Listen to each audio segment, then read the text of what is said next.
Éphésiens 5, versets 22 à 24 confirme ce que je viens de dire. Femmes, soyez soumises à vos maris comme au Seigneur. Lorsque une femme se soumet à son mari, elle ne se soumet pas à son mari, elle se soumet au Seigneur. Et là, c'est une motivation, maman. Lorsque tu as un mari bizarre, et tu as envie vraiment de te rébeller à lui, arrête de voir ton mari, vois Jésus. Et soumets-toi à Jésus qui est en lui. Alléluia. Et Dieu t'accordera une grande récompense. Pour ceux qui ne savent pas, toutes les bonnes femmes au ciel seront récompensées.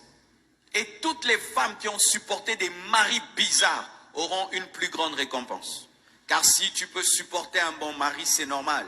Mais quand tu supportes un mari bizarre, il a tout pour que tu le quittes. Tout pour que tu sois infidèle. Tout pour que tu sois insoumise. Mais malgré ça, tu te soumets, maman.